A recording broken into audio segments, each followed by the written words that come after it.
Welcome to Kenton's videos. Enjoy the video. You start by assembling high-purity alumina, a compatible crucible, and a sapphire seed. These choices determine final clarity.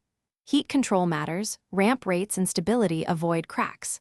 Once done, purge the chamber with argon to limit contamination. You'll place the seed in the melt carefully. Make sure to align its C-axis if you need optical orientation. This first step sets growth conditions. Improper prep ruins hours of work, so double-check purity and seals before proceeding. You perform Chiropoulos growth by melting alumina and stabilizing the furnace near 2:30 degrees.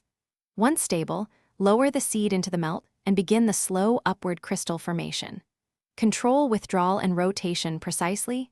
0.5 to 5 mm per hour prevents thermal stress and inclusions. Make sure to watch temperature gradients and adjust power in small steps.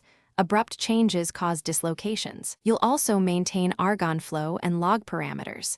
Because reproducibility depends on consistent, you finish by cooling the boule extremely slowly.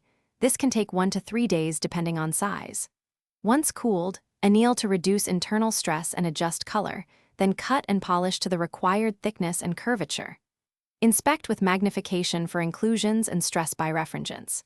If opacity, cracking, or poor growth appears, troubleshoot by reviewing cooling profile, seed alignment, and gas purity. Contamination or rapid cooling is the usual culprit. Make incremental adjustments and rerun a test to verify fixes. Thanks for watching. Consider subscribing if we helped you.